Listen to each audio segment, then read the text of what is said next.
Selamat mendengarkan podcast ini. Shalom saudaraku sekalian. Salam sejahtera dalam kasih Tuhan kita Yesus Kristus. Kebenaran hari ini berjudul Lulus Sekolah Kehidupan. Orang percaya harus mengerti dan menerima bahwa hidup ini seperti sebuah proses belajar, yaitu sekolah kehidupan. Pada zaman penggenapan ini Allah hendak melahirkan orang-orang yang menerima Tuhan Yesus supaya menjadi anak-anak Allah. Ini bukanlah proses mudah, ya, bukan proses yang sekejap. Ini adalah proses yang sulit dan menyita seluruh waktu hidup kita. Kalau proses pembuahan dan kelahiran manusia membutuhkan waktu 9 bulan, maka proses menjadi anak-anak Allah bisa sepanjang umur hidup ini.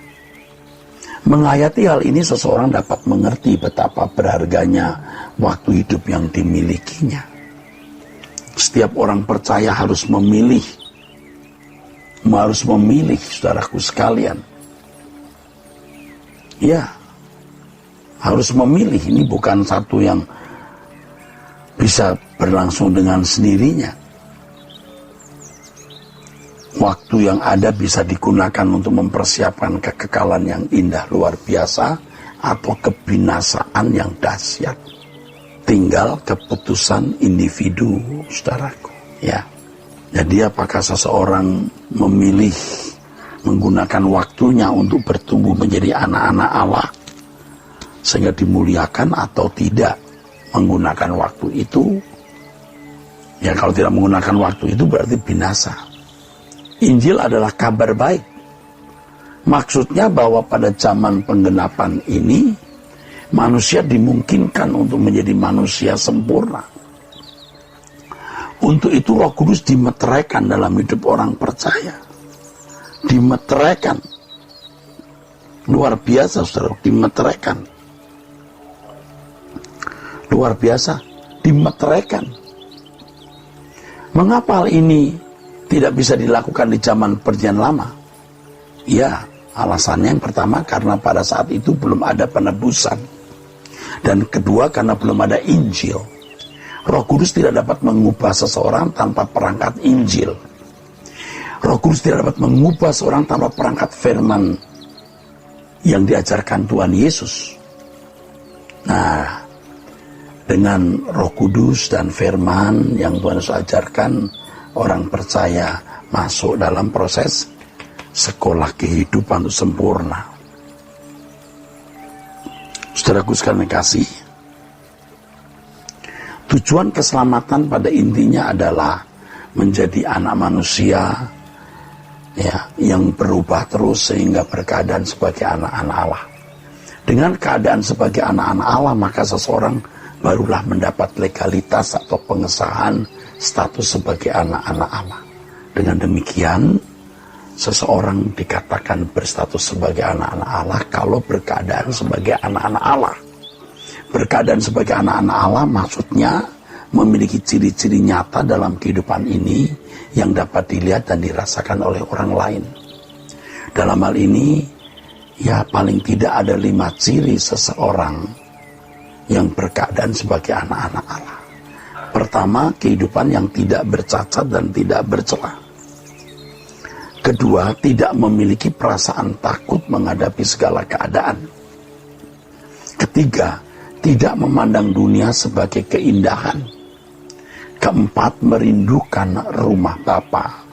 Dan kelima, berjuang tanpa batas melakukan kehendak Bapa dalam pelayanan penyelamatan jiwa-jiwa. Masing-masing butir ini memuat pengertian yang luas dan mendalam. Tanpa ciri-ciri ini, seseorang tidak pantas menyandang statusnya sebagai anak-anak Allah, saudaraku. Jadi anak-anak Allah itu cirinya kehidupan yang tidak bercacat, tidak bercela, tidak memiliki perasaan takut menghadapi apapun, tidak memandang dunia sebagai keindahan. Yang keempat, merindukan rumah Bapa. Kelima, berjuang tanpa batas untuk melakukan kehendak Allah, yaitu menyelamatkan jiwa-jiwa yang terhilang, saudaraku.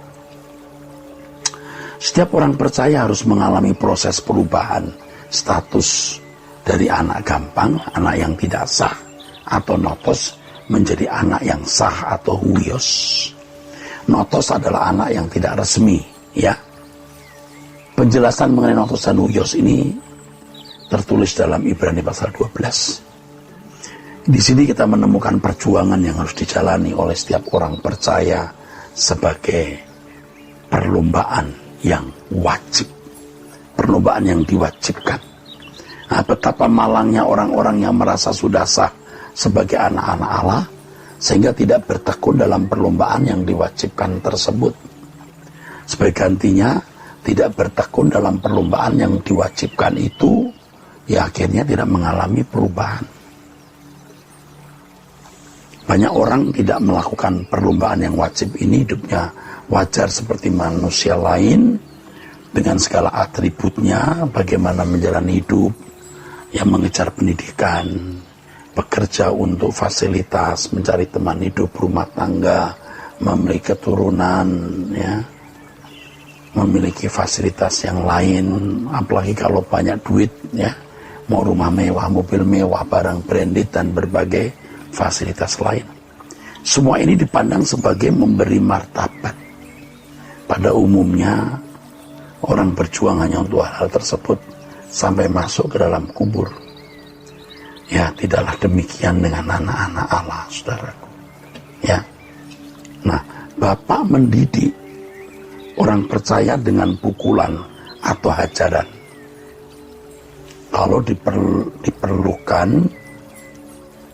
demi kesempurnaan anak-anak Allah itu, ya, Bapak mendidik, mengajar. Kalau orang beragama Kristen hanya supaya hidupnya di dunia diberkati secara finansial, dilindungi dari malapetaka secara umum, dan menikmati dunia seperti Firdaus, pastilah ia tidak mengerti proses pendidikan, ya, proses pendidikan yang dikerjakan oleh Allah. Menjadi orang Kristen itu bukanlah proses beragama, tapi proses menjadi manusia sempurna, saudaraku. Jelas Tuhan mengatakan kamu harus sempurna, seperti Bapa di surga sempurna. Kamu harus sempurna. Itu jelas. Jadi tidak cukup hanya menjadi orang baik. Untuk itu semua perhatian harus ditujukan kepada objek ini. Bagaimana menjadi sempurna seperti Bapa. Segala sesuatu yang lain hanyalah dukungan demi tercapainya proyek ini. Ya, menjadi anak-anak Allah yang sah. Itulah sebabnya Tuhan Yesus berkata, demikian pula lah tiap-tiap orang di antara kamu yang tidak melepaskan dirinya dari segala miliknya, tak dapat menjadi muridku. Harus melepaskan segala sesuatu, baru bisa menjadi murid Tuhan. Dalam kehidupan ini tidak ada hal yang boleh dianggap berharga selain menjadi anak-anak Allah, saudaraku. Kalau hal ini belum tercapai, sejatinya kita harus merasa gusar, galau melampaui segala kegusaran mengenai hal apapun. Nah, faktanya banyak orang gusar hanya karena belum nikah, ya, gusar karena belum punya anak, ya, gusar karena belum punya mobil, gusar karena belum pernah jalan-jalan ke Eropa. Ini membuat orang konyol jadinya. Jika demikian berarti belum mengerti rencana Allah untuk menyelamatkan manusia, menyelamatkan diri orang itu yang lebih berharga dari segala sesuatu. Dengan cara demikian sebenarnya seseorang tidak mau diselamatkan. Sebaliknya kalau orang mau diselamatkan, dia memindahkan hatinya dalam kerajaan surga, masuk dalam proses sekolah kehidupan untuk menjadi sempurna seperti Bapa, serupa dengan Tuhan Yesus, sehingga kerinduannya hanya Tuhan dan kerajaannya saja. Kiranya saudaraku, kebenaran hari ini memberkati kita sekalian. Sola Gracia.